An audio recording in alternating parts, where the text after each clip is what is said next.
Hello and welcome to Catholic Answers Live.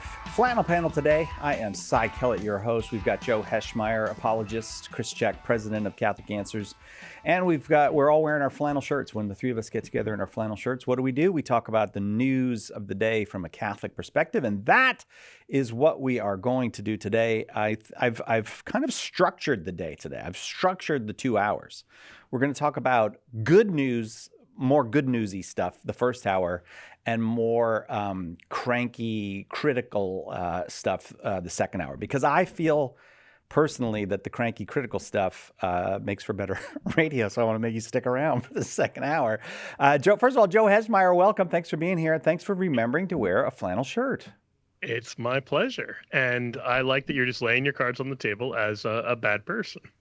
As a bad person for making people wait. You're just like, I'm going to profit off of your discontent. Yes, exactly. Right. Well, it's we're gonna work our way up to. Well, I'll be honest with you. What we're working our way up to is another National Public Radio quiz. That's right. We can call it working our way down if you want to. Yes, that's actually what it is. Working our way down to a National Public Radio quiz. Also here, Chris Check, president of Catholic Answers, in a very fine flannel. Hello, Chris Check. Cy, it sounds to me as if we're saving the cranky news for the second hour, we don't need Joe until the second hour. Joe, take a break. We're going to just talk about happy stuff. I'll be the fly in the ointment on all of your nice stuff. All right. So the good news. Let's start with some good news. If we're going to talk about news of the world, Luke Coppin. And when I say that name, first of all, how do you feel when I say that name, Luke Coppin? Yeah, I'm good pleased journalist. that he is doing the work that he's doing. The Pillar The Pillar has an interesting approach to journalism. They do what I would call, and I'm using. It's called. I think it's called fact-based journalism. It's an interesting way to do it, because I think complaining and fussing and having a panel of people with arrested development debating at a teenage level, that's real journalism. But I don't know if you're trying to attack us personally, but this feels a little close to home. I don't really like question headlines, but this is an appropriate question headline. The headline is, "Are more adults coming into the Catholic Church?" I'm paraphrasing because I don't have it in front of me at the moment, but are more adults coming into the Catholic Church? And what he did was he just showed you the numbers, and I thought it was pretty good news. I felt like it was. We'll go through it in a minute, but I don't know. What do you two think? Yeah, it's very promising. Exactly that. I mean, they were at pains to say that these were this was American data. Well, no, then they gave the other data at the bottom, right? But yeah, it was almost all American, and yes, I mean. I feel like I've noticed this just at my own parish, that the RCIA classes seem a little bit larger. Well, Darren was reminding me this morning that we've noticed it on the program. That we had a conversation, probably 6 months ago, Darren, something like that, that how many people call now and go, "I'm in the RCIA or OCIA." Yeah, we should get that. Do we have an answer to that question, by the way? The percentage? No, whether it's OCIA or RCIA. No, I think this is probably what's causing the uptick. People were delaying because they said, I'm not ready for a rite, but if it's an ordo, I'll do come that. In. I'm on my way. I'm assuming that was the last hurdle for a lot of people. No, so I think glad we solved that. RCIA, OCIA, it's one of those things where, as a Catholic, you just have to accept some mysteries. It's mysterious, and you just have to accept that. So, I mean, look, as much as I hate renaming things out of just an inherent conservatism, it is technically true that the rite is not an actual rite. No, it's not. So RCIA was misnamed, and so it's slightly less misnamed now. But it also is funny that they were like, we really need to make this more confusing for prospective Catholics. We should have just taken the R off and just called it the CIA. Because yeah, that'll clear up. Up. Welcome to the CIA. Yeah, this is a Christian initiation of adults. I want to continue the conversation on the other side, but we'll get into some of the numbers, but also talk about what Darren and I noticed about 6 months ago on the show about people saying, "I'm coming into the Catholic Church," and we'll get into all of it. Let's do that. I'll just hold on. We'll get into all of it right after this on Catholic Answers Live. And we got some good news recently from some very fine reporting. From Luke Coppin over at The Pillar. Who is not Ed Condon. Who's not Ed Condon or any of the other people we named Or Brandon in Harris. that was probably the most exciting segment of Flannel Panel ever, where we tried to remember the names of people we had heard of once. That was a good bit. But the question that Luke posed is, and he doesn't come right out and answer it. He just gives the evidence, and I found the evidence compelling that he'll dioceses apparently report how many people come to their rite of election, and the rite of election is usually this time of year. It's where the bishop or the archbishop gets together with all of the people in that diocese who are coming into the church that year, either as candidates or catechumens, and so. It's the kind of moment before the moment. You meet with the bishop. You have there are certain, and it is a rite. I think the rite of election. I think that's properly called a rite because it's a liturgy, really. Yes. And the right. It's quite beautiful. I don't know if I've been to a bunch of them because I used to work for the Bishop of San Diego, and it's a wonderful moment for every diocese, but it can also be kind of a heartbreaking moment when there's not that many people there. Well, what Luke did was look at the data. He would say, here's Detroit 2024, here's Detroit 2025, and the numbers look quite promising, really quite elevated in many places. Yeah, I mean, do you want to focus on the positive or the negative here? What positive? Let's start with the positive. Let's just try it for a minute, Joe. See how it goes. This is a sign that in the midst of all of the bleak news and everything else, that not only are people still converting to Catholicism, but that this rate by all measures appears to be going up. And this is a great sign that the people who are, the prophets of despair are too excessive in their harshness and in their condemnation of everything going on in the church. Yeah. I think that there's someone that we can point to almost 50 years ago in the sort of post-conciliar catechetical desert who made a decision to found an apostolate called Catholic Answers, and I'm speaking of Carl Keating. Carl Keating, yeah. And when I mention him here, I don't simply mean the legacy of Catholic Answers, which has expanded dramatically since his day there, leafleting the windshields of the Baptist parking lot, but all of the other lay apostolates that have borne fruit in the wake of that decision that Carl made to step out of the boat in faith. And it is all of these, not just Catholic Answers, but all of them, EWTN, Augustine Institute. There's so many that I think are responsible. Yeah. It has actually been what John Paul called for in a new evangelization, Pope St. John Paul II, and although there he's specifically speaking of the catechizing of the sacramentalized, nonetheless, there has been an effect here where the laity have responded to this call in a way that I think is unique in human history, certainly in the history of the church, and it's beginning to bear some fruit. That is a beautiful analysis. I think you nailed it. I think that's exactly what has happened. Shall we go to the next topic then? Because I don't think Joe's because Joe and I need to get in the video when Luke cuts this up and puts it on YouTube. But Joe, go ahead. Well, I was just going to kind of caveat all of our joy. Just for the sake of truth. I told you, save nuance. it for the second hour. Yeah, second hour is going to be negative hour today. We want to hold two things together. There are more people leaving the church than coming into the church by a wide margin. Yes. This is a very bad trend.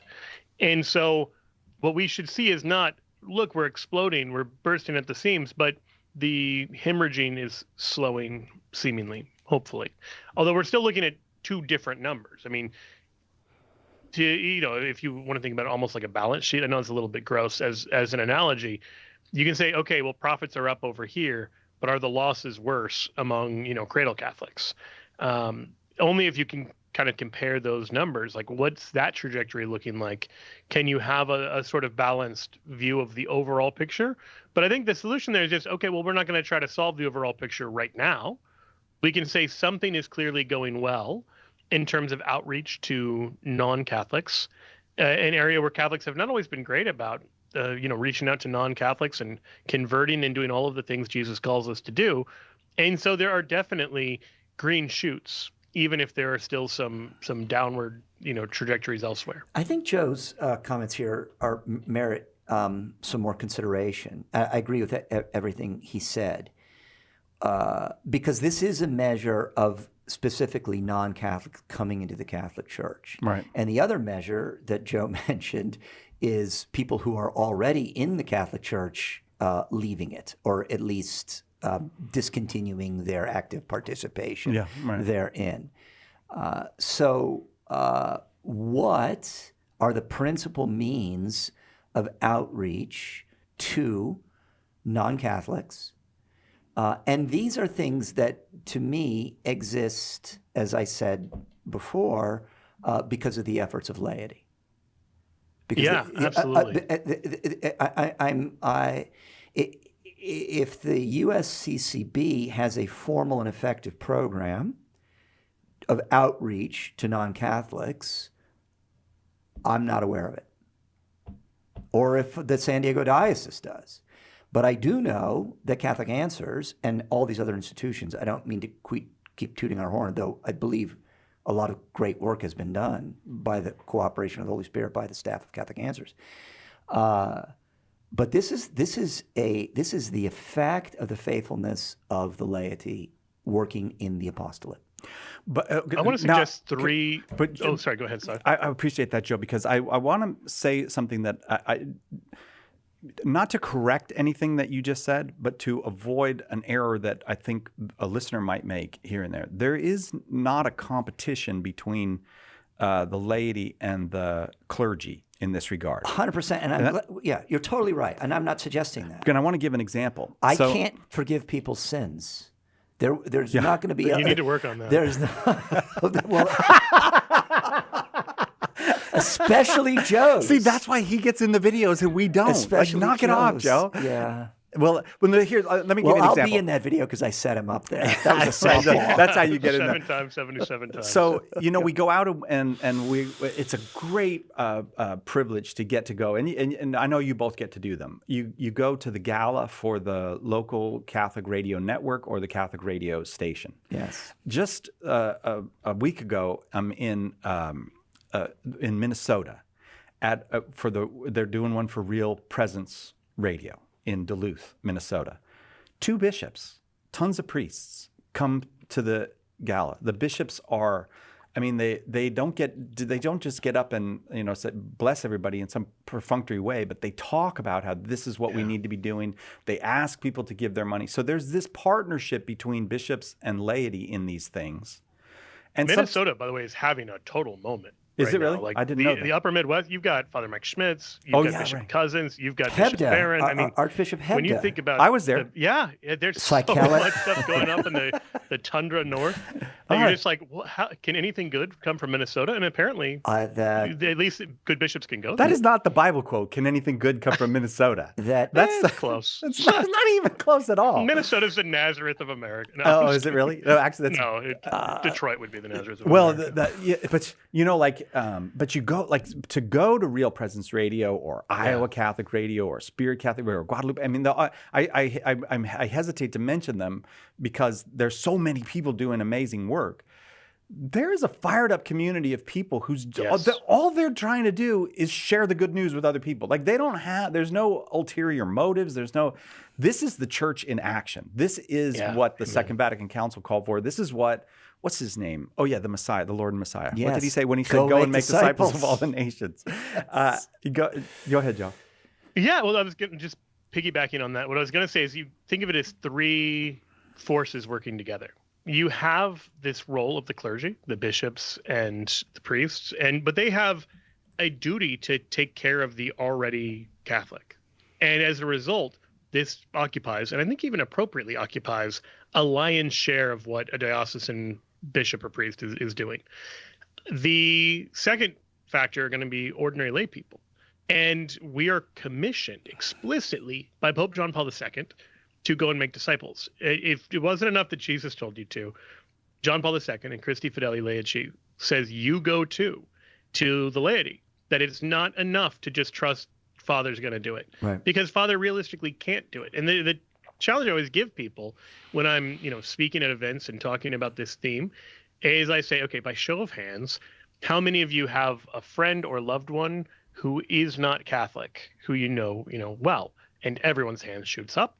And then I say, okay, by show of hands, how many of them are close friends with a priest? And unless it's a priest who has his hand up in the first place, everybody's hand goes down. And then I say, okay, but think about this. Who do they know who is an on-fire Catholic? And it's like, well, it's you. So at the Last Judgment, if they didn't accept Christ, if they didn't become Catholic, it's not Father's fault. He's not going to be the one standing in account for that. Yeah. I'll let you fill in the blank. That's kind of how I present it, because we can so easily slip into a very convenient clericalism where it's somebody else's job. We complain about this with government, people expecting the government to do things they should be doing themselves. We do that as Catholics when it comes to the clergy. And we've been sent to be spiritual entrepreneurs, if you want to use a cheesy kind of economic term. And then, sorry, the third piece, just to make sure it's out there. So that second piece is everybody. You don't have to be particularly gifted. You don't have to be great at theology. You don't have to be great at apologetics. Love people, share how Jesus has touched your life. Do that. That's going to be 90% of the hard work. There is nevertheless a role for that last 10% where people might have really hard questions. And that is where a handful of people, some priests, but mostly laity, have been called to do apologetics and do the kind of the hard question answering. Don't mistake that for the first 90%, because it's not. But this can be an important role in removing certain intellectual obstacles that keep people from saying yes when they should be saying yes. That's what we do at Catholic Answers. That's what other workers in the vineyard do in that regard. But we should see all these pieces as in harmony, one with another. Right. Yeah. Amen. I'll give you an example. Like he just puts Archdiocese of Baltimore. 778 people came into the church, 669 last year. Some of them are wildly impressive. Vancouver, I know it's not in that's America, the one I wanted to get to. Go ahead. Can you just read what it says there on the Vancouver? I don't have it in front of me. I just remember that they doubled. But they doubled. And last year was a record. It was 350 last year. That was a record. They had never had that many, and they doubled it. I think they have 720 this year. Yeah. And so I looked up Vancouver's population. They have like 760,000 people. So you keep this going for, another 10 years or so, and you're going to have a fully Catholic Vancouver. Yeah, which is I think sometimes we are, we're jaded in some ways, and we forget that might in fact be God's plan, a fully Catholic Vancouver. Like we shouldn't act like, we're just trying to nibble around the edges of culture. No, we want the whole thing. We want everybody. Come on in. Yeah, I don't mean to trigger Chris here by mentioning Lincoln in a positive way, but Lincoln fired numerous generals because they kept talking about the South as if they were fighting against a foreign country, and he had to keep reminding them, no, this is part of our country. That's literally the whole point. And so with evangelization, I think the temptation is to say, well, what is the Catholic population of the diocese? And it's like, well, yeah, okay, fine. Sometimes that's a relevant measure. What's the population of humans? Because that's who properly the bishop is tending to, and the priest tends to not just the spiritual care of the Catholics in his parish, but hopefully the non-Catholics as well. And as laity called to evangelize, we're not called, I don't remember who originally said it. I've heard it accredited to a bunch of different people. It was originally about the clergy, that they're not called to be tenders of an aquarium, but fishers of men. And I think we can fall into a similar trap of like, well, this is our Catholic club. Let's just keep doing this thing. And it's like, no, you need to be helping to bring all of your neighbors in until the whole world knows the gospel of Christ. I was impressed with the numbers from France. First of all, I was impressed that Luke spent so much time on France. Maybe they have like a really good website in France that he just downloaded it all from. I don't know, but the reason I think it's encouraging to see France is there's almost a kind of sadness in the church about France. We know she was the what was she called, the what was eldest first daughter of the church. eldest daughter of the Church's church, eldest yeah. daughter, And eldest daughter of the France, church. the great defender of the church, a nation of states, of saints and Marian apparitions and all that, and had lost the faith, had become a nation of Simone de Beauvoir and all this nonsense of the modern period. I but heard people are becoming a Catholic theologian once say, if you want to get God's attention, pray in French because he hasn't heard the language in a while. It's Our Lady's favorite language. Is French? Yeah, Indeed. She's appeared there more than any other place. Yeah. Well, to see that places like Metz, I don't know how to say anything with a French accent, so is there a better way to say? All of the letters are optional, is what I've learned. I have no idea. It's right. It's probably you pronounce it charcuterie, but it's spelled Metz. Okay, so Yes. an 85% increase over last year. Their numbers are an 85% increase over last year. Now, again, this is a snapshot. This is not the end of the story. But to think that the faith is reviving in France, how exciting, how thrilling that's happening. With all the caveats that you gave, Joe, about we've been through a disaster. The church has been through a disaster.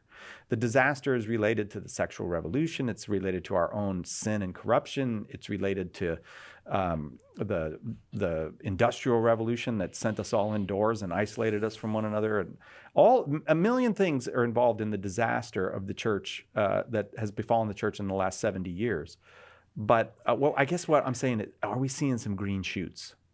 Yeah, I think it's good to not only ask, are we seeing some green shoots, but maybe ask why and where, or where and why. Like it seems like some places are growing much more than others. What's going on in the places that are growing, and what's maybe missing in the places that aren't? And sometimes it's not something you can simply, copy paste what some other diocese is doing, but it can be a good indication of which approaches work and which ones don't. I'll tell you what, I want to read you guys something from the Gospel Coalition, which are you familiar with the Gospel Coalition? I am. Okay, tell me about them, because I'm not very familiar with the Gospel Coalition. Yeah, it's a Protestant group, and so they, I think they're from it's D.A. Carson and Tim Keller, and so they actually often have decent articles, but very much from like a Protestant perspective.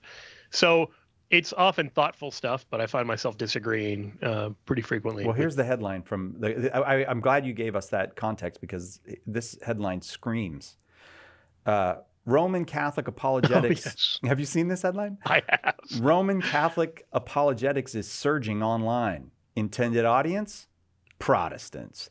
And then an article that's, I'll just read you the first two paragraphs, because I think this is part of this is related to the numbers from the right of election. In recent years, several notable Protestant converts to Roman Catholicism have made waves online. Influencers like Cameron Bertuzzi of Capturing Christianity, Candace Owens, Joshua Charles, and help me with this, Eva Vlardingerbroek. Cross the Tiber from various expressions of Protestantism. We've had Joshua Charles on the show several times. What an impressive person. Oh, and Keith Nestor, and prominent evangelical pastors like Ulf Ekman, Keith Nestor, and Brooke Thalander made headlines when they converted to Roman Catholicism. Similar stories are littered across social media, YouTube, and websites like the Coming Home Network. This is in a Protestant publication now, where I'm reading. Yes, right. Prior decades witnessed numerous prominent Protestants to Catholic conversions, including Francis Beckwith, Christian Smith, and Thomas Howard. What drives these Christian thinkers to make this jump?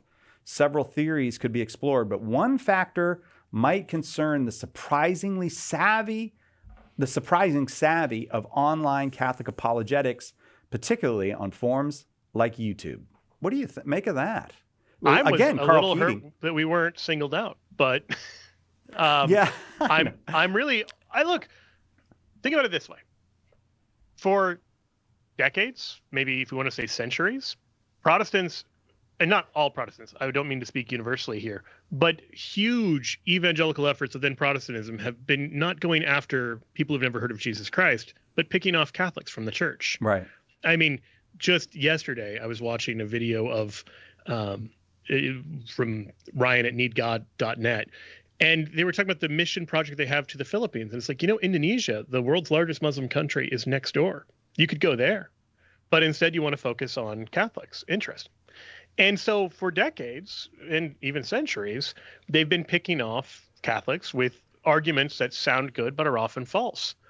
And eventually somebody picked on the wrong church, and it was Karl Keating's church. And they put a bunch of anti-Catholic stuff on the windshields. And so he created Catholic Answers. But even as the name suggests, this is a response to a provocation.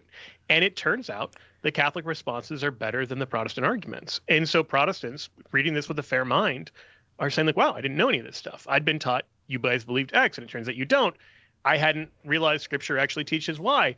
And so a lot of people read that and start to take Catholicism seriously, and many of them are becoming Catholic. It's getting harder now to not like, tell the truth about the Catholic faith. It's getting harder to get away with. I spoke with a guy, a wonderful man, who he converted from Latter-day Saints to Catholicism. And he goes, this is what he said: the internet is the worst thing that ever happened to Latter-day Saints, because you can find out the truth. And then he said, the internet is the best thing that ever happened to the Catholic Church, because you can find out the truth. A point that Joe has made several times here about Catholic apologetics, generally speaking, is that it has, and Todd Aguilera, who runs our press, Catholic Answers Press, makes this point as well. It is a uniquely, even still, English-speaking phenomenon. And it begins in apologetics. And it begins in England. Why? Well, because it's a Protestant country. It's a Protestant country. So the need to defend it, explain and defend the faith in Italy or France, in maybe Germany, there's a bigger demand or something like that. But there's not a big German apologetics tradition. It's mostly English, and then, of course, as a consequence, American. And when Karl began his work, he is heavily influenced and inspired by the guys at Speaker's Corner with the Catholic Evidence Guild. We even published their outlines. Ronald Knox and Frank Sheed, G.K. Chesterton, Vincent McNabb, and folks like this. You can go all the way back to Edmund Campion during the time of the Reformation. Well, absolutely excellent point. And in fact, the Church of England, or whatever they were calling themselves under Elizabeth at that time, is they're making offers to Campion to say, could you please stop this, or because they recognize that right. Yeah. So some of those offers were a little more forceful than they finally made him an offer he couldn't refuse. Right. There's a second thing here that I think is very important, and that is, yes, on that list of folks that you read, you have folks like Joshua Charles, who is superb. There's no question. Wonderful. And a first-rate mind. It's been a treat every time we've had him on Catholic Answers. But then you also have people on there like Candace Owens, who is, I'm just going to be charitable, a mixed bag theologically, okay? And I know she has quite a following, well, and politically, I would say. Right. But go ahead. So one of the things, though, that a formal apostolate such as Catholic Answers brings to this, and I think these people in many ways are the legacy of an outfit like Catholic Answers, is if Joe is going to say something stupid, then he's got Jimmy Akin to say, okay, well, that was stupid. We've all got Jimmy Akin. Yeah, that's right. Or if Jimmy's going to say something stupid, he's got Tim to tell him. So there is a fraternal quality and relationship among our apologists, right? So that the lone guns don't have, and we've seen some of them who go off the deep end, and some of them who've been associated with us when they no longer have someone say, "Hey, knock it off." Then they do. We all need correction. They do go off the rails. Everybody. Yeah. I have to go to the break. I know you have more you wanted to say, but I want to say that a very important thinker, William Lane Craig, a very bright man, says the exact opposite of what the two of you are saying. He's a Protestant himself. Okay. Yeah. And so in this article, he says what I think is. It's not a smart critique. He's missing it's very blind. But this is what he says. William Lane Craig recently commented on this trend. I'm reading from the article in the Gospel Coalition. Many Catholic apologists seem to be more exercised and worked up about winning Protestants to Catholicism than winning non-Christians to Christ. And that seems to me a misplaced emphasis. That's just a totally unsubstantiated. That's completely ahistorical. Unsubstantiated. That has nothing to do with history. We'll talk about how that is. Yes. We'll make our response video to William Lane Craig right after this on Catholic Answers Live. First of all, celebrating the really good news as reported by Luke Coppin in the Pillar. That there seems to be something happening where more and more people are coming into the Catholic Church through the RCIA/OCIA process. And it really does, it's just an early glimmer, but it does seem to suggest that Catholic efforts at actually, inviting people into the faith, that we've been building these apostolates up since the 1960s and 70s, and many of them go far before that. But it does seem that we're having a moment of success in some hearts, and worth talking about. So the Gospel Coalition noticed this trend that Catholics were doing a good job of spreading Catholicism, and they're analyzing why is that. And one of the things they come to is this idea that what William Lane Craig said. William Lane Craig, in the article on the Gospel Coalition, says many Catholic apologists seem to be more exercised and worked up about winning Protestants to Catholicism than they are about winning non-Christians to Christ. And that seems to me a misplaced emphasis. He is telling himself a fantasy story right there. Protestantism is, from its founding, an effort to get Catholics not to be Catholic. Yeah. That is what Protestantism is. Yeah. Protestantism, right now, its primary mission fields all over the world are in Catholic countries, among Catholic populations. William Lane Craig is lying to himself. He's a guy who... That's delusional. He is a guy who is very, very bright, and as a consequence is blinded by his brightness. And there's just a lack of docility there. Well, yeah, I think a lack of conversion of heart.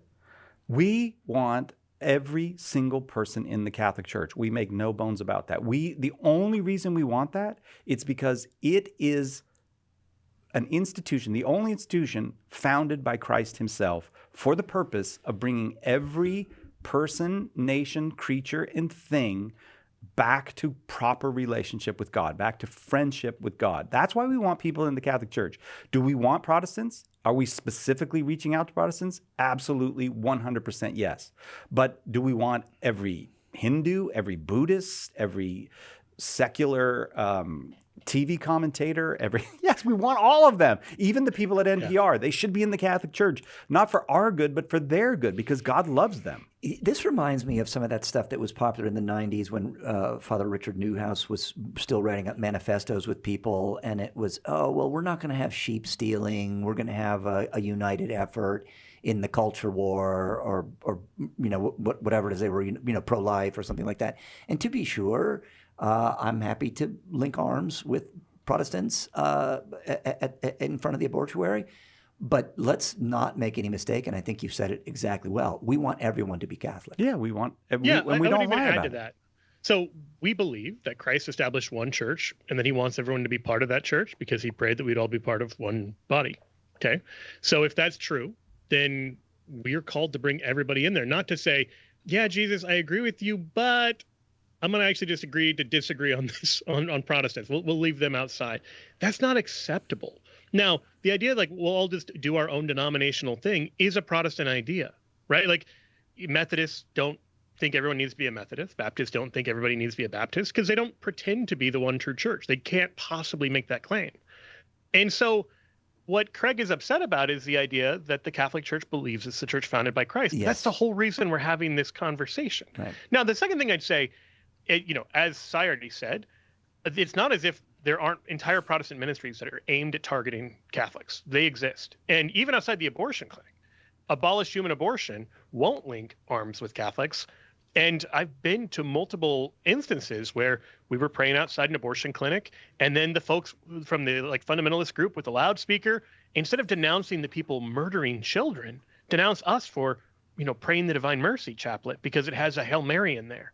It's a totally perverted, and I would even argue demonic, perversion of the gospel, but that exists and it's widespread. And third, I think a lot of people reach Protestants because it's a lot easier to have a conversation because okay, I can show you this part of the Bible. But if somebody doesn't accept the authority of the Bible and they want to argue cosmology, the number of people prepared to have cosmological arguments with an atheist almost necessarily is fewer than the number of people who know their Bible and can explain theology. That's true of Catholics and Protestants alike. We have more that we can work with to have a fruitful conversation with each other. And so I don't think one needs to wax conspiratorial. Fourth, and this is the last thing I'll say here, I think that there's just a lot of delusional thinking about this. And I'd point you in the article, it points to this Italian Protestant pastor, Leonardo di Cicero, or Chirico. whatever. Chirico. Yeah, Chirico. There it is. Chirico. Oh, Chirico. Yeah, the Oh, CH is hard. Hey, the three of us, we got to an Italian pronunciation. Chirico. We did it. We worked our Yes. way through it. Yeah. He attacks Bishop Barron's Word on Fire ministry as if it's an outreach to disappointed evangelicals. That's not I what don't think anyone could possibly watch Word on Fire and think, you know who Bishop Barron's mostly targeting? Evangelicals. Like, it's solipsistic. It's crazy. Yeah. Meanwhile, No, the this guy is the they're guy who citing did the who's Catholics like Come Home lamenting video. Yeah. Catholics having like responses to Protestantism has an entire page called Vatican Files where he just comments on Catholicism. Oh, really? So yeah. it's Yeah. like the insane double standard of like, we're going to attack Catholics, but if you respond to us at all, even in the course of mostly responding to atheists, we're going to act like you picked on us. It's bizarre. Yeah. Here's what the article says. What are some practical ways Protestant believers can respond to the rise of online Catholic apologetics? Which again, let's go back to Carl Keating and give him credit where credit is due. I mean, years and years and years ago, he was at the foundation of this movement, which is bearing so much fruit. But among the four things they suggested was not the one that I would suggest of how to respond to yes. Catholic apologetics. You mean like become Catholic? Become Catholic, yes. Yes. Well, or, like, It's not even if because you're we're gonna be better consistent. people than you. It's not because we're smarter people than you. It's got nothing to do with us or you. It has to do with the person of Jesus Christ, Yes. who wants to meet you in the Eucharist, Yes. who wants to forgive And your if you're sins. someone who really thinks it doesn't matter if someone's Catholic or Protestant, don't respond to people becoming Catholic then. Be like, that's yeah, fine. yeah, right. Like Yes. if you're actually indifferent to denomination, I would say number one, our Lord isn't.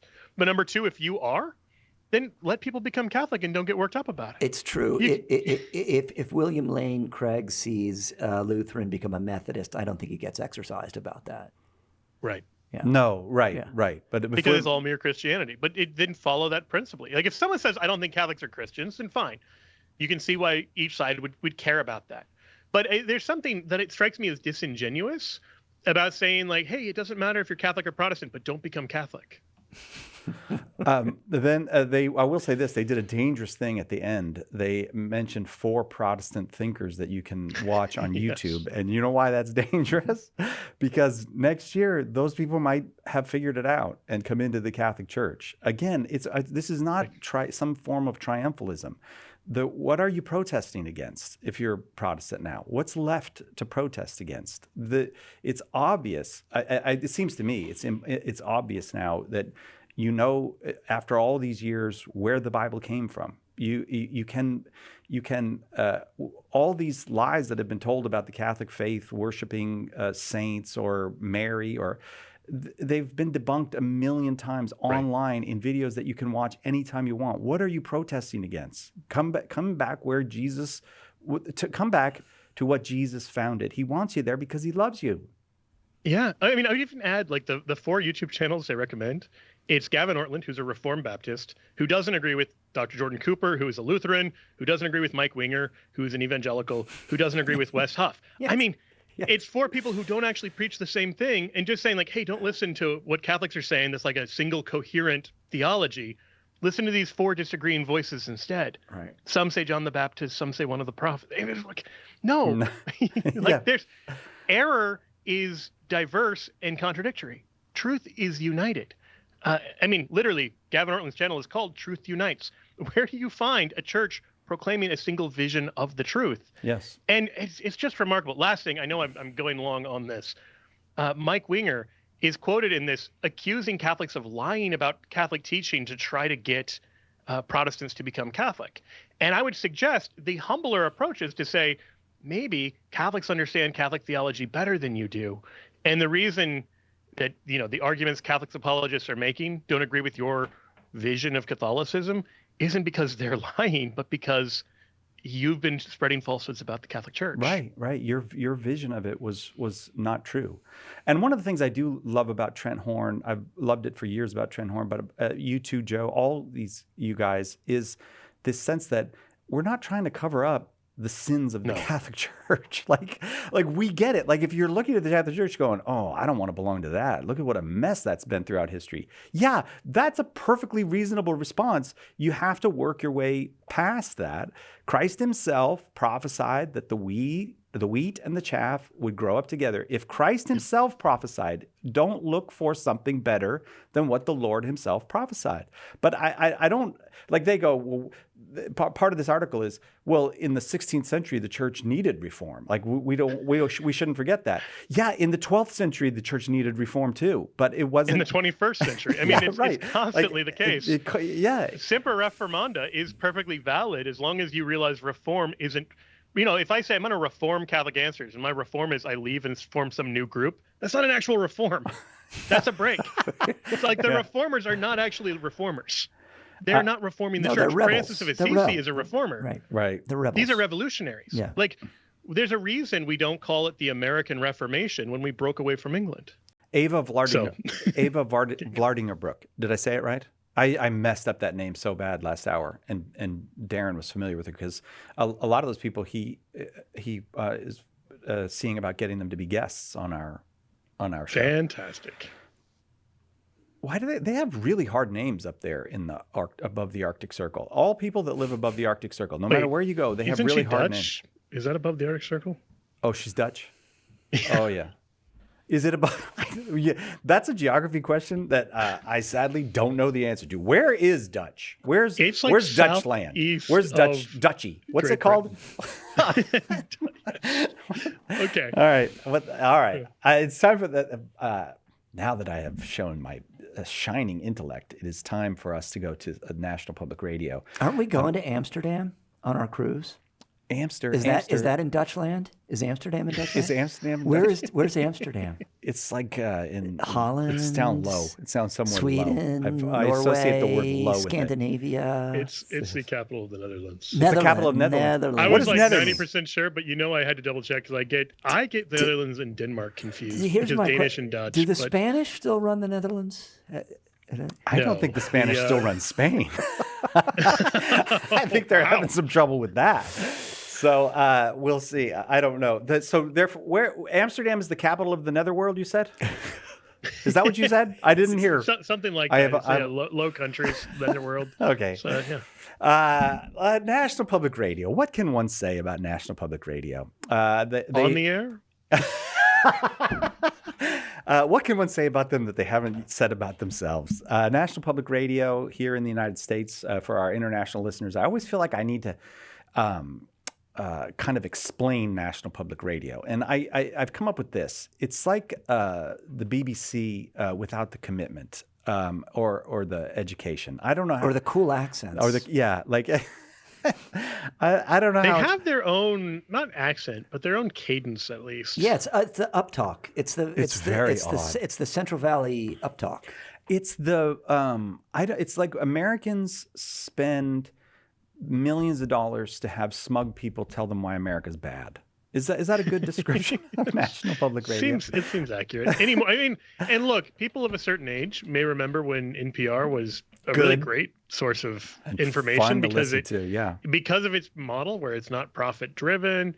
It could explore things from kind of unpopular lenses. And I think it's fair to say it's been so ideologically captured. It was always left wing, but it was at least intellectually curious in the past. There's left wing is fine. There's nothing wrong with left wing. Actually, there's tons of things wrong with it. Not inherently, because there has to be a left wing and a right wing. Right. But if you do it with intelligence and share, like they looked into so many things that were interesting. They were willing to do long form reporting, which was always exciting. Yeah.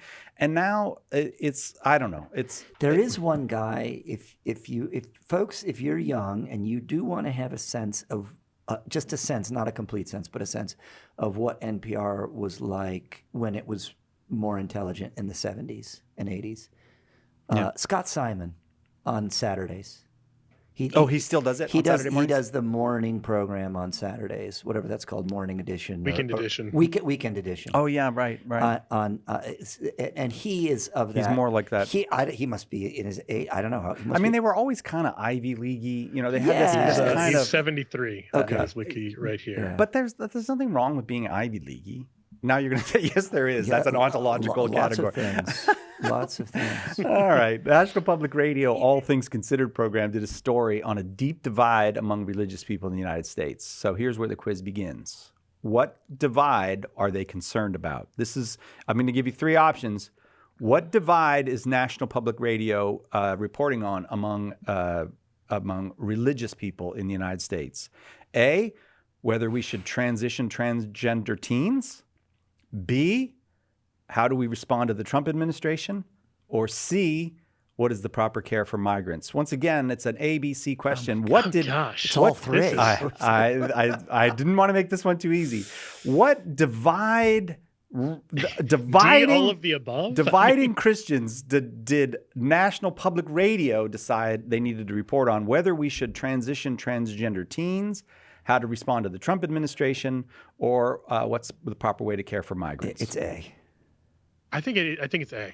Well, let's have clip one, please. Last month, Kansas became the 26th state to ban or otherwise limit gender-affirming medical care for teens, according to KFF. Those bans are supported by some of the biggest religious groups in the U.S., including the Catholic Church and the Southern Baptist Convention. But as Rose Conlon of member station KMUW reports, not all faith leaders agree.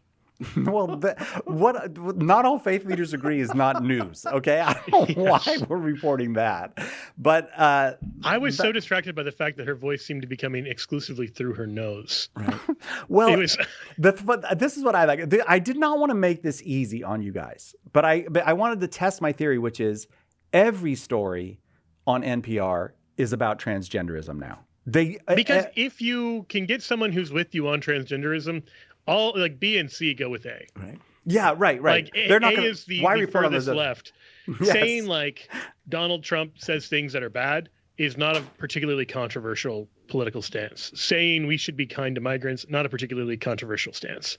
Saying we should transition minors, that's an 80-20 where you're on the wrong side, just in terms of, they're staking themselves out at the political fringe under the guise of journalism. But I mean, it's patently, transparently activism, because it wouldn't this is say, activism, right? Let's see equally right-wing fringe view and let's mainstream that. They would say, no, we don't want to platform that.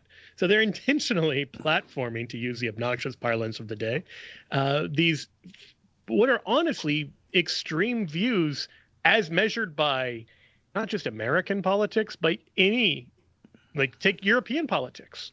Look at the United Kingdom. Look at the Cass report. Look at how much like British people are standing up against mutilating children. Well, it turns out that most people have noticed that there's a difference between boys and girls. And this has happened. It's amazing, but even before modern science, you'll find records in the historical record, going back all the way to cave people, that people notice there's a difference between boys and girls. Can I say something that it needs to be very much underscored about what Joe said?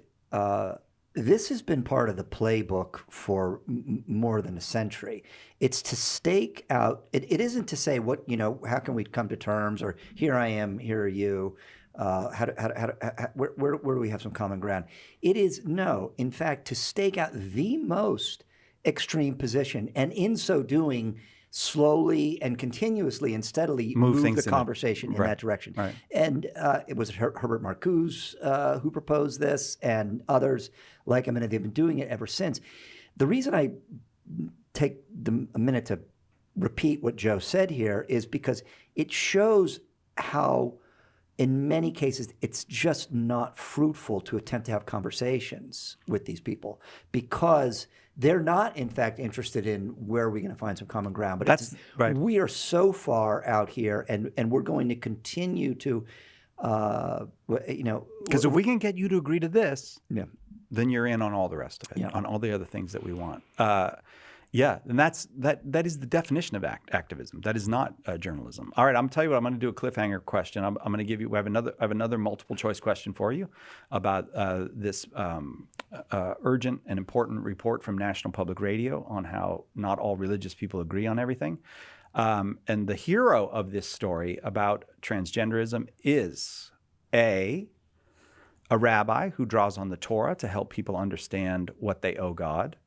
B, a Baptist minister opposed to altering the bodies of teenagers, or C, a United Methodist minister who has covered his walls in the office with pride flags and is the dad of a gender fluid teenager?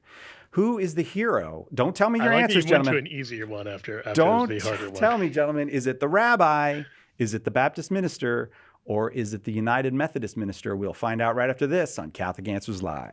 Who is the hero of their story? A rabbi who draws on the Torah to help people understand what they owe God, a Baptist minister opposed to altering the bodies of teenagers, or a United Methodist minister who has covered the walls of his office with pride flags and is the dad of a gender-fluid teenager? Gentlemen, which of these figures is the hero of NPR's story? The Methodist minister.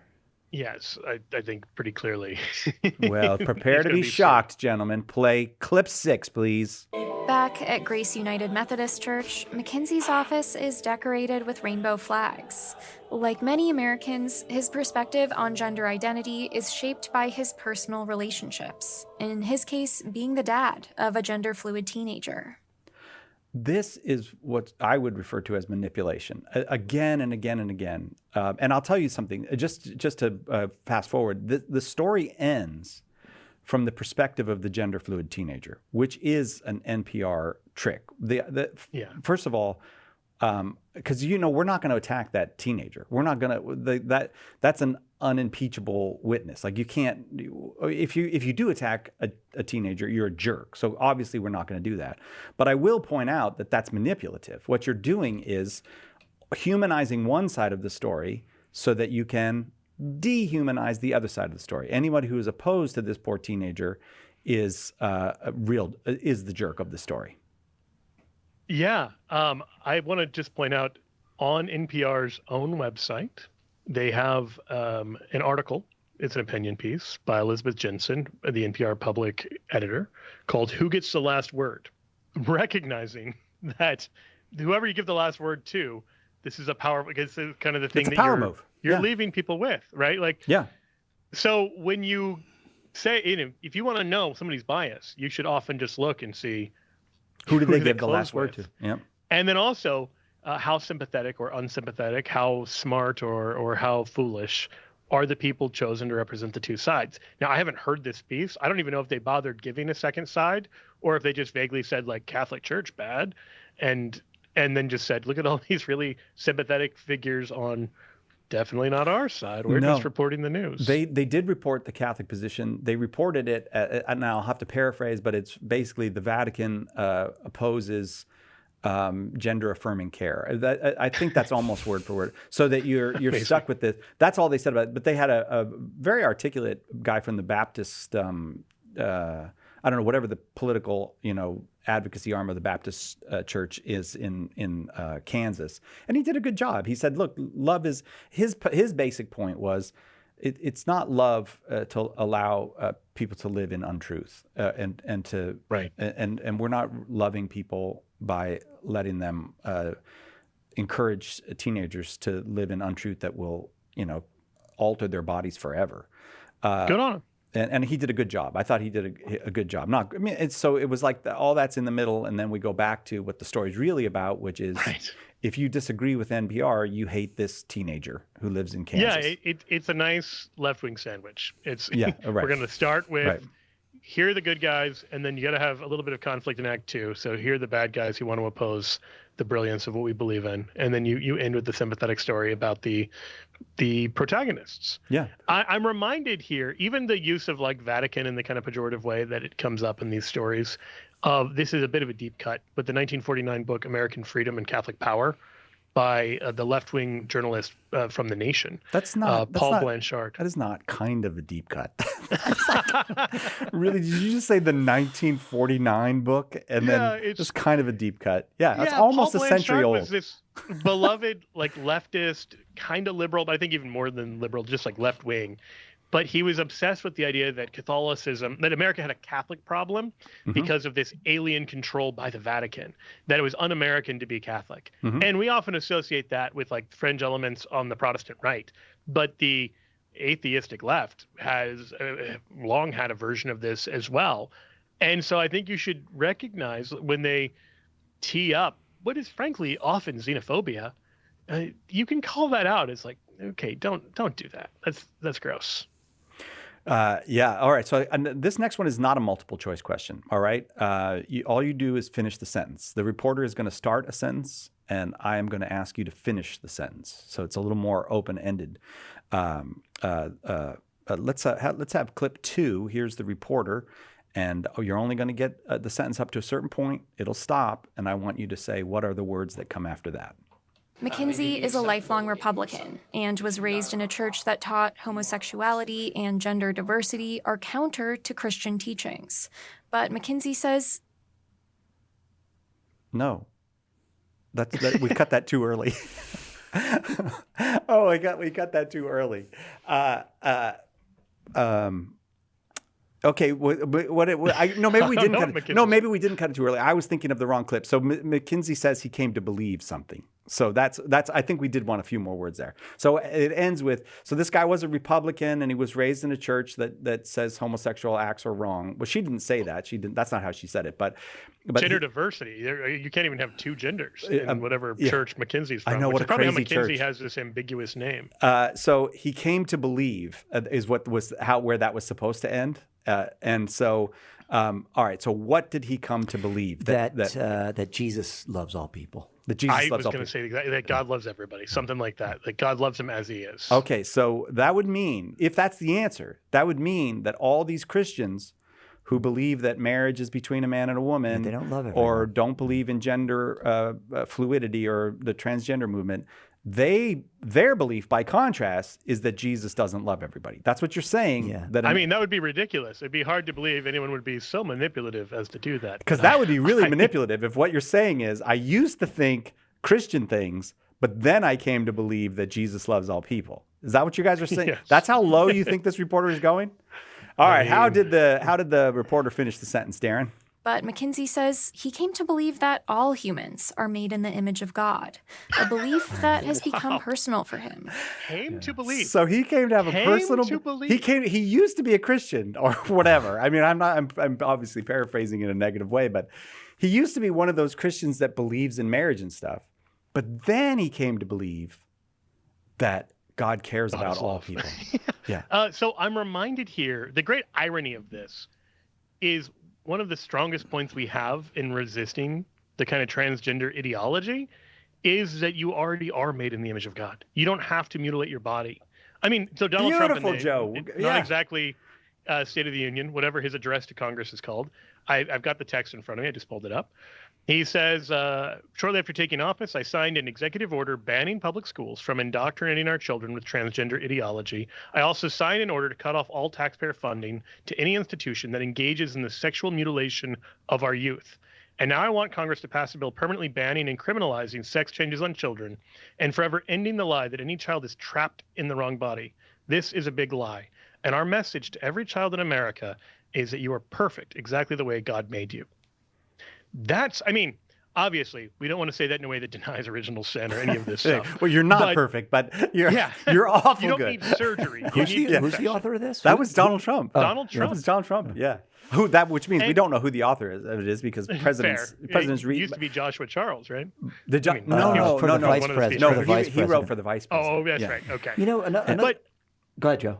Well, I was just going to say that's the great perversity. There's such this incredible game of doublespeak that gender affirming care is the stuff that mutilates you at the gendered level. Right. And to believe that you're made in the image of God means you have to deface the image of God as much as you can on your body. Like that is so abhorrently false.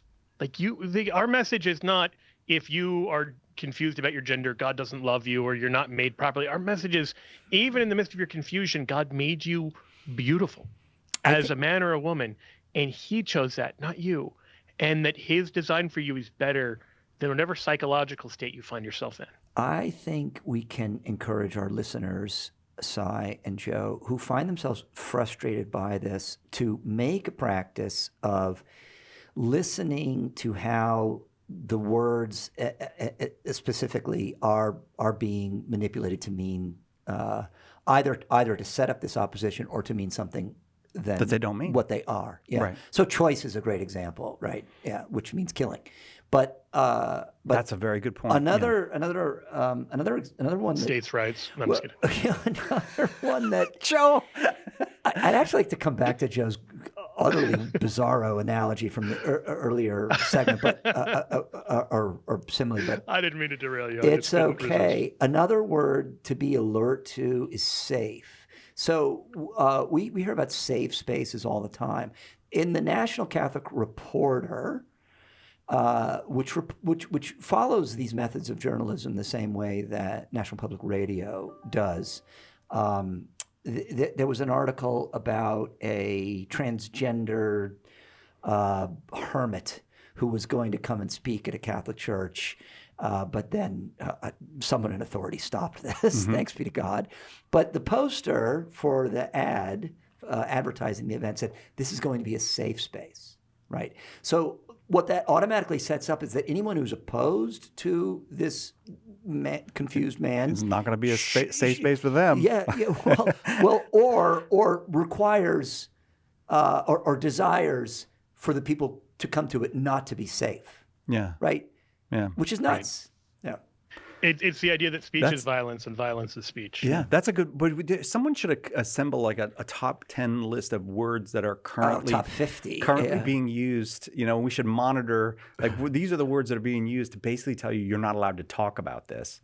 Or they mean the opposite of what they mean. Here's one. Border. Well, until very recently, border didn't mean what it should mean. You know. Wait, what did it mean? Well, Someone that boards at your house? No, border that between two countries. Okay, yeah. okay, It yeah. meant civ or something, but it didn't really mean border. Yeah. Yeah. Oh, I see. Yeah, but words change over time.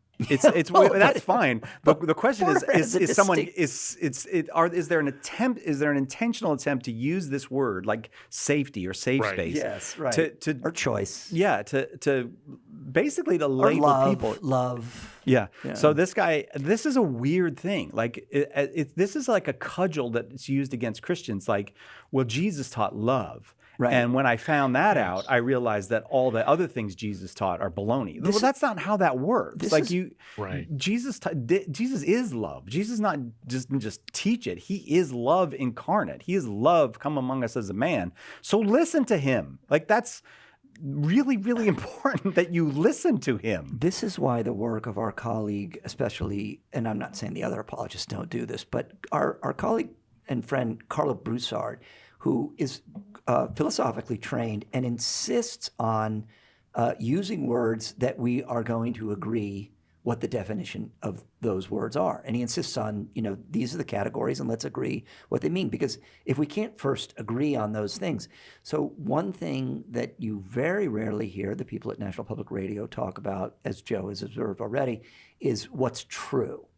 And by the way, what does that mean, right? Can we agree what truth means? And if we agree that there's something called truth, then we have to agree that there's something called not truths. But that's a word that you'll hear love a lot, but you really won't hear truth a lot. Yeah, that's a very good point. Because love is so malleable a word. Or what does love mean? And as Carla would tell you, and Joe or anybody who's listened to Catholic Answers Live can say, it's never desiring. Having to say your... Oh, no. Sorry. I guess I didn't know the answer. No, it means love good, good feelings about everyone. Yeah, that's what it means. Yeah, exactly. No, it's desiring the good of the other. And then, of course, good is going to require some definition there as well. Flannery O'Connor, in her letter to Dr. Spivey, I believe, talks about, she throws out the thesis that Catholics are more fascinated by truth and Protestants by goodness. And if you take that principle seriously, and she argues as a result, Catholics love Protestants more than they love atheists, but they understand atheists better than they understand Protestants. What a great day we're having and enjoying listening to National Public Radio cover American religion. It's always fascinating. Last time it was a book about how Catholics had a chance to become good secularists in the 60s, but they blew it and they ended up stuck in that backwards Catholic Church. This time it's about how there's a divide, a quote unquote divide among religious people in the United States over transitioning teenagers over. If I may, Cy, I think you're sleeping on the best observation or insight from the last guy. which was that he discovered that Jesus didn't speak Latin to the disciples. That was I think we all came away edified knowing Yeah. that our tax dollars were going to spread such important information. well, that's why it's that high quality reporting that we get from National Public Radio that makes us come back time and time again when they report on religion. But I this, assumed he spoke English. Why else is the Bible in English? I know. You see, Joe, that's what you're the deep thinker of the group. You really are the deep thinker of the group. But I don't know how much of a divide there is. I mean, among religious people, that's different than the divide in the whole society. I mean, I think a very large percentage of people think you should leave kids alone. You shouldn't be injecting them with things, or a very large number of people know that there's a problem with histrionic parents and school counselors who are whipping this up. But let's just admit the reality of what's going on. Like the people who are advocating for, gender diversity and helping these children, they're not helping these children. They're leading these children down this path in many, many cases. And there's also this contagion going on where young people are lost and confused, and they're like, oh, I think the reason for it is I'm transgender. If next week you come up with a different thing, they're going to have a different thing. This is a media created problem, as many problems. And I actually don't blame the media for media created problems. The media is not at fault for them. These are just things that come over the human species. We're social creatures, and we take social cues and we get social contagions. And the media is the means by which those social contagions are transmitted these days. But obviously, also sometimes created and propagated. I mean, Certainly, a fair number of these things, they're not just reported. Fair enough. They are expanding it. They're trying to turn it into a story. Right. That's certainly the case. But, it's like the reporting that says, the people from the World War II generation, this percentage of them came admitted to being gay, and then people from the millennials and Gen Zs, it's this percentage. Well, you look at that and you go, that's a meaningless thing. This has nothing to do with reality. This has to do with how those words, the meaning of them changed over time, what you're encouraging people to think, what they're seeing on television. This has nothing to do with the nature of human beings or anything. So anyways, it's always fun to find out what NPR is reporting on, because frankly, I mean, there's a lot of unhinged media in the United States, but they're always being led by NPR. National Public Radio is always, they're thinking, oh, it's the looniest idea. Let's get out ahead of that one. All right. I think that's what they say in their editorial meetings. So one last clip for our quiz on their reporting on I did want to ask you this. You can always say there's a divide. Like there's a divide in the Republican Party over, just say X. There is, because the Republican Party is huge. There's always going to be a divide. There's a divide in the, in Indian society about X. Yes, there is. So the question is the divide worth reporting on? And it seems to me religious people are basically, we like the Venn diagram of religious Americans and all Americans is about 80%. So of course there's a division. It doesn't seem to me that that's an interesting reportable fact. The other thing about the word division is that sort of contained in it, it means that the sides are kind of about the same size. Yeah. And now Right. I was actually digging into the etymology, and that's not actually in there. But when we divide something, we think about in two or something like that. Not we cut a little piece of it off. Yeah. Right. So That's a good point. I think this divide. Joe said 80-20. What is it? 99-1. Who really thinks it's a good idea to mutilate a teenager's genitals? No, it's insanely low, and even the people who do think it, as soon as the zeitgeist changes, they're not going to think it anymore. It's a passing fever that we're having, and NPR is all. If the country catches a fever, NPR spikes it to 140. I mean, they catch the fever hard. I think that they are thought leaders, but what they are is people. They're a sign of whatever's happening. They just take it to the extreme. They go to the absolute loony extreme with it. All right, And they do it So- with a straight face. and they do it with a kind of derision of everybody else. Who thinks it's a good idea that a male swimmer should share the locker room with the rest of his Ivy League swim team? No, Well, I've got a worse one for you. We were talking before the break about the Orwellian kind of use of language to mean the opposite of what it actually means. 3 days ago, as of this pre-recording, the headline says this. It's a Chicago source. Federal complaints lodged against Chicago, Deerfield, for accommodating trans students. yeah, that's not what happens. Nope. They forced young girls to change in front of a biological boy. Right. That's what we used to call that evil if you did something like that. Right. I mean, there were movies about that. And Yeah. like this is child abuse. And so calling that accommodation of the boy by forcing girls to change, that's insane. So I couldn't find, at least a kind of a moment's notice, numbers on like what percentage of people are against surgical transitioning for minors. Because a lot of times I think when these questions get asked, there's so many euphemistic terms that people don't necessarily even know what it is they're saying yes or no to. If someone says, are you affirming gender affirming care? I'm like, well, yeah, definitely. It just turns out we mean opposite things by that. Yeah, we just don't. Right. It's like the whole saying a transgender girl. A transgender girl is a boy. Like but you have but there's but you're not even permitted to have the discussion with me unless you'll use the language I mandate that you use. You're a bigot if you go, well, I don't know what a transgender girl is. Right. Well, it's this level of Orwellian language. Unless you're really deeply in this stuff, which probably says your views already, then trans man, trans woman. Most people have to stop and say, I don't know if you mean a man thinking he's a woman or a woman thinking she's a man. So people are confused by this stuff and people seize upon this. But nevertheless, there were two things that I saw from this 2022 Pew Research study that suggests that this is not going the way the kind of radical activists want it to go. In terms of those polled who say that being a man or woman is determined by sex assigned at birth. Assigned at birth is an insane way of describing sex. First of all, it's biological, and it's not assigned, and it's not at birth. You can do a gender. Literally, there's stuff now where you can just do a blood draw on a pregnant woman and find out if there's male DNA in her body to know if she's pregnant with a boy or not.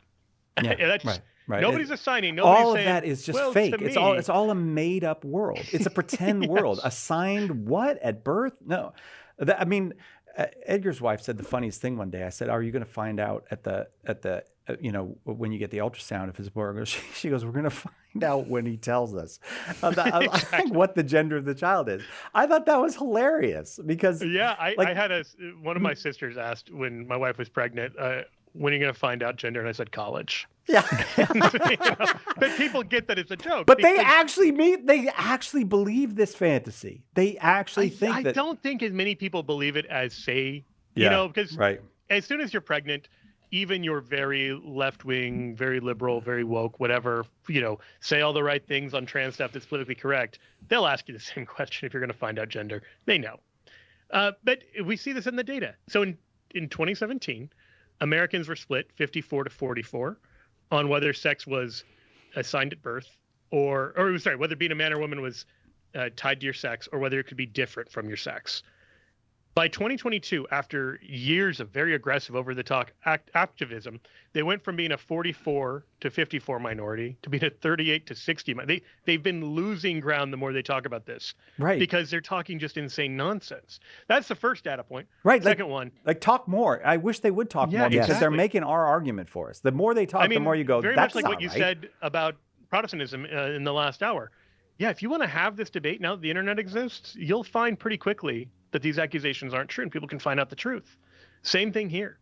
The second data point here is when polled about whether parents should be investigated for child abuse, if, in the words of Pew, if they help someone younger than 18 get medical care for a gender transition, the numbers there, only 36%, I think it was, were like firmly convinced that they shouldn't be investigated for child abuse. Yeah. So you have those kind of 36% opposed, I believe it was. Yep. So a third of people think you shouldn't be investigated for child abuse. That means that Two-thirds of people, at the very least, aren't opposed to the idea that you might be doing something horribly illegal and criminal to your child. I don't think you're winning that issue, NPR. Can I tell you just one consequence of this that I am very sensitive to? We've had people on the show to talk about this, and that is that parents with severely disabled autistic children or children who have severe mental illness are afraid to take their children to hospitals because their children are being told, well, your problem is that you're transgender. So this has very, very real consequences for the people who are suffering the worst kind of suffering you can suffer.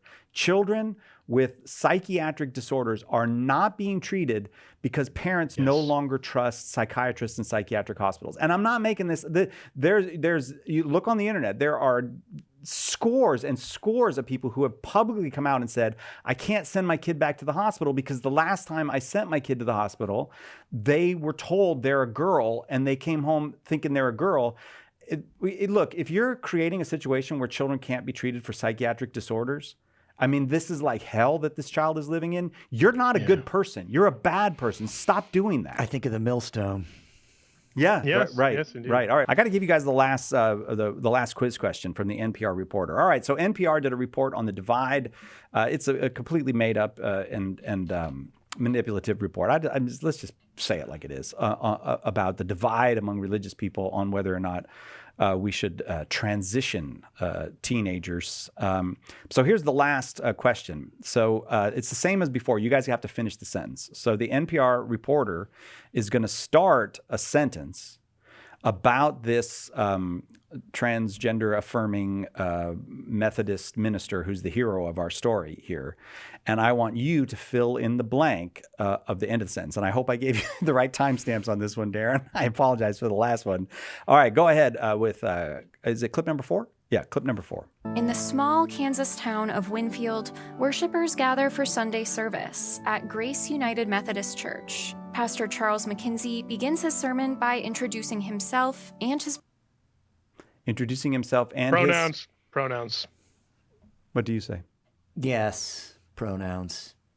By the way, do they really have that organ music? I was thinking the same thing. That Was like, church? That's something. Sounds like NPR downloaded that. They edited that in. Or they had to call somebody. Could you get the organist to come in? Well, we don't really play the organ. You just find an organist, bring him in. Like this whole thing seems manufactured. Yeah. I think distortions with organs is kind of the whole theme of the piece. So you think that the hero? Wait, Joe, that was finally a good pun, and I almost just went right past it. Please say that again, Joe. Saying distorted organs is kind of the whole piece. That's all that they're advocating for here. All right. So you both think that he introduces himself and his pronouns? Or his son.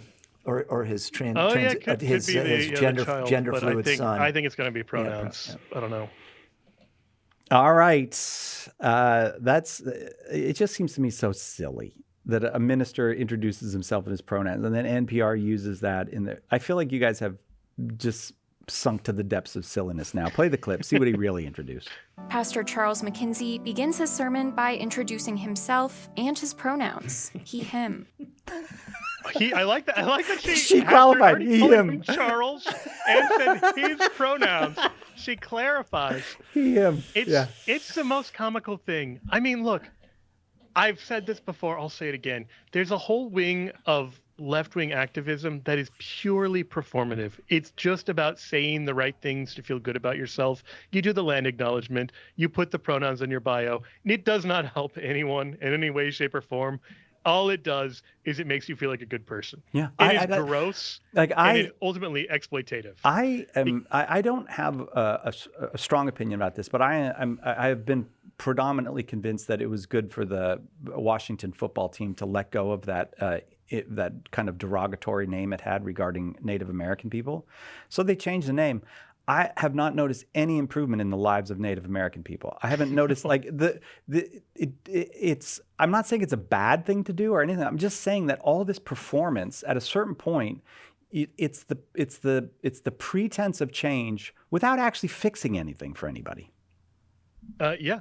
In 2020, Black Lives Matter Global Network Foundation received $90 million in donations. And I would ask, what good is wrought by those? In other words, I'm not like people who say there's racial oppression, everything else. I'm with you.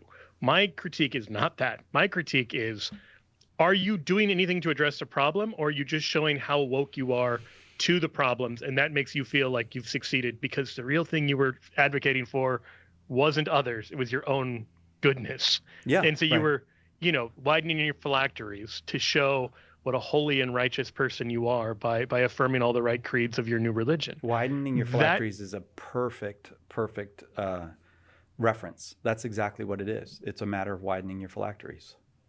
And so that sort of thing, like wherever you fall, left, right, wherever you fall on even social issues, hopefully you can look at that and say, this is obnoxious and gross. This is people who are, in many cases, economically privileged, insulated from many of the problems they're reporting on, who assuage their own guilt by reminding themselves they're one of the good guys by having all the right mental opinions of it. Nobody's helped by that. And it just becomes this weirdly navel-gazing solipsism. Yeah, virtue signaling with the yard signs, the love In is this love. house we In this house we believe, yard signs. My sons, before they moved to their current location in Minneapolis, used to live near the University of St. Thomas and in St. Paul, Minnesota. And this was a neighborhood replete, abundant with those love is love signs. But honestly, I tell you, if an African American family actually moved into this neighborhood in St. Paul, these people, there'd be there would be a run on Depends at the CVS. Wow. That's for sure. There does seem to be an inverse relationship between the presence of those signs and actual racial diversity in a neighborhood. Exactly. Yep. I live. That's sad to think about. Yeah, I live in a place where, like, if I go east, the racial demographics go one way. If I go west, they go a different way. And the wider the area, the more of the "in this house we believe" signs. And I don't see a whole lot. Do you guys remember the movie Guess Who's Coming to Dinner? Where the way which one, the original or the remake? I didn't know they did a remake of it. Sidney Poitier. Apparently it was terrible. But it has that kind of feel of that. That movie's not quite a parody because it's more serious than a parody, but it has a mocking at its heart of mocking the kind of person who can say all the right things about racism, but really doesn't want anybody of a different race in their family, right? Or it's going to struggle like crazy with that. If you want a great biting satire of that, Phil Oakes' song "Love Me, I'm a Liberal." He is a much more radical leftist, but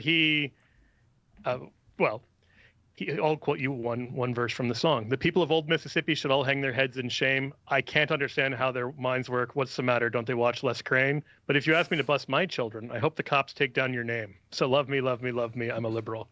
And so it's all about like the kind of performative, I stand on the right side of everything, but don't ask me to actually be inconvenienced or do anything about this. But I would like to say in the defense of the liberal, there are many people who are not like that. Who True. Like that does seem to be a problem that we have, but it's not the whole story. We shouldn't pretend No. I'm critiquing a particular movement without meaning to universalize it. To just say, when you see this kind of performative thing, the question you should be asking is, who benefits from this? Like, are you actually helping the downtrodden in any measurable way?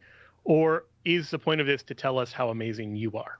Yeah, and what makes a good life? Knowing all the proper terminology for every gender issue that has come up, or actually, going out and feeding the hungry or clothing the naked or something like that. I feel like the second problem with the performance of virtue is that we're missing the opportunity to actually be virtuous. Maybe part of the strategy is to excuse ourselves from going out and being virtuous. I don't know. Okay, this is a 2020 report, so it might be slightly outdated. But you know the term Latinx? Oh my gosh, I love that term so much. It's so, yes, I love it because it doesn't work in Spanish at all. Latino, Latinx, Latinx. Right. That is the best. That's the greatest invention ever. It's just the greatest. It's just like the gift that keeps giving. Pew Research: about 1 in 4 U.S. Hispanics have heard of Latinx, but just 3% use it. This is a term that liberal white people used to show how in touch they were to Hispanic and Latino sensitivities that Hispanics and Latinos do not overwhelmingly use for themselves. And even worse, You know why? Because they have a word for it. It's Latino. Turns and out, if you speak Spanish, you're right. Like, what's wrong? Like, we're so in love with Spanish-speaking people that we've overcome the use of Spanish and we've now invented new words for them. Like, we won't we're use forcing them to change their language to show how much we love them. Yeah, we love them so much. We need to point out that their language is horrible. I mean, overwhelmingly, American Indians prefer to be called American Indians or Indians, not Native Americans. Or Native Americans or Navajo is a federal or term. Hopi. I don't know. or I've asked a lot of Iroquois. them this question. I get very mixed answers when Well, I I ask mean, them. you see it in the numbers, and certainly American Indian activist groups Yeah. don't use the term Native American because that's like Bureau of Indian Affairs, all this stuff. Like, we'll Oh, yeah. use Native American in official terminology, and so this is another external name kind of imposed that is not the standard use. So it's one of these places again where people are doing a performative thing where it's all about saying the right words, but the right words as judged by other white liberals, Yeah. not actually judged by the people being discussed. In Canada, they say First Nations. And Yes. I actually think that's a good one because it is actually a description of Canada. They were the First Nations there. Right. Like that works for me. I asked a Navajo woman not long ago, and she said, she kind of shrugged like, I really don't care. Like, that was her main thing. But she did say Indigenous Americans, I think. I can't remember now. I asked her, and now I can't remember the answer on the air. But I think she didn't say something that was in my lexicon. It was like, I think it would be good to say this. And I think it was Indigenous Americans. But Yeah. not Aboriginals. Aboriginals out of favor. Yeah, is it? And do they say it in Australia, Aboriginal? Oh yeah, in Australia, Yeah, sure. that's yeah. right. Yeah. They use a lot of words we wouldn't use in American English. Oh yes, they do. Like half white, or no, what's it called? Flat white? Flat white. Flat yeah, white. everybody drinks flat white over Oh, there. I just drank one of those. Yeah. Yeah. It's a glass of milk. It's yes. Yes. It's warm milk. Well, we didn't get to witches. We were going to talk about witches, and we didn't get to napping. Let me just ask you this: which would you have preferred to talk about if I had left enough time to get to witches or napping? Tell me more about napping. There's some science out about whether you should nap or not. This science isn't new at all. Can I tell you a quick napping story? I think it's bad science. I was going to argue against it. Yeah. No, it's true. Around 2:00, if you can take a short nap, it is good for you. No, but the article I sent you said, but don't nap for too long because you mess up your whole. That is true. brain. Oh, yeah, no, Rip Van Winkle. That article is. Rip Van Winkle is science. Now that's science. I get. Yes, Washington Irving, great I knew a scientist. guy. He moved money around for a living, and he would take a nap every afternoon. This is what he would do. He would sit in a chair and hold a spoon over a plate on the floor, so that as soon as he fell asleep, he would drop the spoon, and the clank would wake him up. He said, "You really only need to fall asleep for a couple seconds." He sounds like a guy from a Dickens novel. Like, was he in a Dickens? True Were you story. reading a Dickens novel, No, true or was this a story, real true story. friend? They're not your Money friends, you around. know. They're not your friend. Ebenezer Scrooge. He's not a real guy. He's not your friend. That's absolutely true story. No, a little nap Yeah. is good, but too long is bad. This is what. By the where way, I- that's not new This is where I science. was going to go with the whole thing. The human body has certain rhythms and needs. Women's bodies different from men's bodies in that regard. One of the problems with modern society is we ride roughshod over those needs. We act like people don't have them, don't need them, and should get rid of them. So I think we should go back to the siesta. I think we need a little nap in the It's afternoon. That Protestant work ethic to blame. I blame the Hey, can I Protestants. just compliment you two on tying together gender difference, Protestantism, siestas, even so we have the multicultural awareness, all of the themes of the last 2 hours brought together once with a nice little Charles Dickens, Washington Irving bow. That was well done, guys. Oh, This is what the Flannel this is panel why does well. This is why the Flannel panel is the panel you need to listen to. If you're going to listen to a panel, make it flannel. That's our new. You know what? That's our new motto. I just came up with our new motto. Joe amazing. Heschmeyer, thank you very much. Thank you. Chris Check, thank you very much. Have a great Friday, Si. Well, thank you, Chris. I think it's Wednesday. Is it Have Wednesday? a great Thursday. You don't know what day this is going to play. All right, that'll do it for us. Whatever day it is, we'll see you tomorrow, God willing, right here on Catholic Answers Live.